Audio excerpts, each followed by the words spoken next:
हरे कृष्णा। फाल्गुन मास के कृष्ण पक्ष में आती है एक विशेष एकादशी तिथि जिसका नाम है विजया एकादशी। ये एकादशी अपने नाम के अनुसार ही इसका पालन करने वाले को हर प्रकार की विजय प्रदान कर सकती है और सबसे बड़ी विजय मृत्यु के ऊपर की विजय होती है। जब एक जीवात्मा जन्म और मृत्यु के चक्र से सदा सदा के लिए मुक्त होकर अपने आध्यात्मिक गंतव्य को प्राप्त करता है। एकादशी तिथि वैसे भी भगवान श्री हरि को अत्यंत प्रिय दिन है। इस दिन किया गया कोई भी आध्यात्मिक और पुण्य कर्म मनुष्य को अनंत गुना अधिक फल प्रदान करता है। वर्ष में आने वाले सभी व्रत और उपवास एक तरफ और एकादशी का व्रत एक तरफ, इसका पालन करके मनुष्य परम उच्च गति को और सर्वश्रेष्ठ मुक्ति को प्राप्त कर सकता है। तो चलिए इस विजया एकादशी के उपलक्ष्य में हम उससे जुड़ी हुई इस पौराणिक कथा का श्रवण करते हैं। आइए आज की विजया एकादशी व्रत कथा आरंभ करते हैं। एक समय की बात है जब पांडवों में ज्येष्ठ युधिष्ठिर महाराज ने परम भगवान श्री कृष्ण से पूछा, हे वासुदेव, कृपया आप मुझे फाल्गुन मास के कृष्ण पक्ष में आने वाली एकादशी के विषय में बताएं। उसका नाम क्या है और इस एकादशी व्रत का महात्म्य क्या है? कृपया विस्तार पूर्वक मुझे इस विषय में बताएं प्रभु। युधिष्ठिर महाराज की जिज्ञासा सुनकर मदन मोहन श्री कृष्ण ने उत्तर देते हुए कहा, हे राजन, अवश्य ही मैं आपको इस एकादशी के महात्म्य का वर्णन कह सुनाता हूँ। ध्यान पूर्वक सुनिए। फाल्गुन मास के कृष्ण पक्ष में आने वाली इस एकादशी को विजया एकादशी के नाम से जाना जाता है। जो भी व्यक्ति इस एकादशी व्रत का पालन करता है उसे इस भौतिक जीवन में हर प्रकार की सफलता प्राप्त होती है और इस नश्वर देह का त्याग करने के बाद उसे आध्यात्मिक जगत की प्राप्ति होती है। अब मैं आपको इस एकादशी के विषय में एक कथा का वर्णन कह सुनाता हूँ जो कि महान ऋषि नारद मुनि ने ब्रह्मा जी से सुनी थी। तो इस प्रकार भगवान श्री कृष्ण ने युधिष्ठिर महाराज को विजया एकादशी कथा सुनाना प्रारंभ किया। एक बार देवर्षि नारद ने अपने पिता ब्रह्मा जी से पूछा, हे पिताश्री, कृपया आप मुझे बताएं कि विजया एकादशी व्रत का पालन करने से जीवात्मा को क्या लाभ प्राप्त होता है। ये सुनकर ब्रह्मा जी ने उत्तर देते हुए कहा, हे मेरे प्रिय पुत्र, सबसे प्राचीन है ये व्रत और वो अत्यंत पवित्र है। वो हर प्रकार के पापों का नाश करने वाला है। ये एकादशी अपने नाम के अनुसार ही हर प्रकार का विजय प्रदान करने वाली है।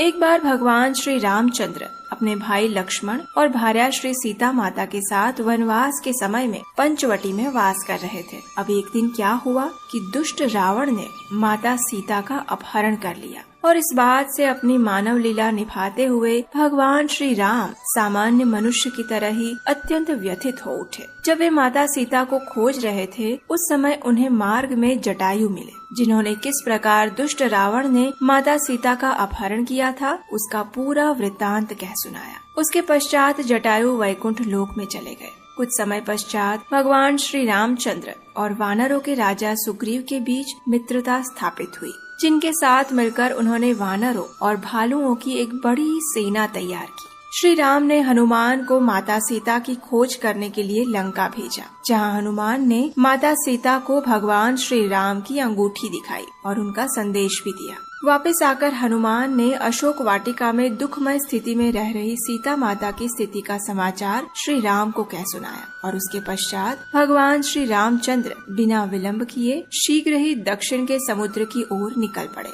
समुद्र तट पर पहुंचते ही उन्हें इस बात का अनुभव हुआ कि समुद्र अत्यंत गहरा है और इतनी बड़ी सेना को समुद्र पार करवाना एक सबसे बड़ी चुनौती है। उस समय लक्ष्मण जी ने श्री रामचंद्र जी से कहा, हे प्रभु, आप तो सर्वज्ञ हैं। यहाँ से लगभग 4 मील की दूरी पर बकदालभ्य ऋषि का आश्रम है। हमें उनके पास जाना चाहिए। वे अवश्य ही हमें इस समस्या का कोई समाधान बताएंगे। लक्ष्मण की बात सुनकर श्री राम और लक्ष्मण बकदालभ्य ऋषि के आश्रम में पहुँचे। वहाँ जाकर उन्होंने ऋषि को दंडवत प्रणाम किया और प्रार्थना की। भगवान श्री रामचंद्र और उनके सनातन साथी श्री लक्ष्मण को देखकर महान ऋषि बकदालभ्य समझ गए कि ये कोई सामान्य मनुष्य नहीं अपितु परम भगवान पूर्ण पुरुषोत्तम स्वयं है। उन्होंने श्री राम को संबोधित करते हुए कहा, हे पुरुषोत्तम, आप मेरे जैसे तुच्छ मानव की कुटिया में किस प्रयोजन से पधारे हैं? मैं आपकी किस प्रकार सेवा कर सकता हूँ? प्रभु श्री राम ने उत्तर देते हुए कहा, हे ऋषि श्रेष्ठ, मैं यहाँ इस विशाल समुद्र के उस पार स्थित लंका नगरी पर आक्रमण करने और मेरी पत्नी सीता का अपहरण करने वाले दुष्ट रावण का संहार करने के लिए आया हूँ। मेरे साथ मेरे वानरों की सेना भी है। कृपया आप हमारा मार्गदर्शन करें कि किस प्रकार हम इतने विशाल योजन लंबे अम्बुधि को पार कर सकते हैं। बगदालभ्य ऋषि ने कहा, हे श्री राम, मैं आपको एक ऐसे व्रत के विषय में बताऊंगा जिसका पालन करके आप रावण के ऊपर अवश्य विजय प्राप्त कर पाएंगे और आपकी कीर्ति पताका 10 दिशाओं में लहराएगी। फाल्गुन मास के कृष्ण पक्ष में आने वाली विजया एकादशी का श्रद्धा पूर्वक व्रत पालन करने से आपकी विजय निश्चित है। अब मैं आपको इस व्रत की विधि सुनाता हूँ। दशमी के दिन सोने, चांदी, तांबे अथवा मिट्टी का एक कलश स्थापित करके उस कलश को जल से भरकर आम के पत्तों से उसे सजाएं। उसके ऊपर भगवान नारायण के सुवर्ण विग्रह की स्थापना करें। सप्त धान्य का आसन बनाकर उस पर इस कलश को स्थापित करें और अगले दिन विजया एकादशी पर प्रातः ब्रह्म मुहूर्त में स्नान इत्यादि से स्वच्छ होकर इस कलश की पुनः स्थापना करें। फूलों की माला और चंदन के लेप से उसे सुशोभित करें। कलश के ऊपरी हिस्से में अनार, नारियल और जौ रखें। अब पूर्ण भक्ति भाव और प्रेम पूर्वक इस कलश रूपी विग्रह की पूजा करें। उसे धूप, दीप, चंदन, फूल और प्रसाद अर्पित करें। एकादशी के दिन संपूर्ण समय उसके सामने बैठकर हरि कथा का पठन और श्रवण करें। रात्रि में भी उसी स्थान पर जागरण करें। दूसरे दिन प्रातः उस कलश को किसी पवित्र नदी या जलाशय के समीप स्थापित करें और विधि पूर्वक पुनः उसकी पूजा करें। उसके पश्चात सुपात्र ब्राह्मण को इस कलश और उस पर रखे हुए नैवेद्य का दान दें। इसके साथ साथ आप अन्य अनेक प्रकार के दान भी दे सकते हैं। इस प्रकार विधि पूर्वक विजया एकादशी व्रत का पालन करने से आपकी विजय अवश्य होगी। अपनी इस कथा को आगे बढ़ाते हुए ब्रह्मा जी ने नारद मुनि से कहा, हे नारद, बगदालभ्य ऋषि के द्वारा दिए गए निर्देश अनुसार श्री रामचंद्र जी ने इस विजया एकादशी व्रत का पालन किया और लंका पर विजय प्राप्त करके रावण का संहार किया।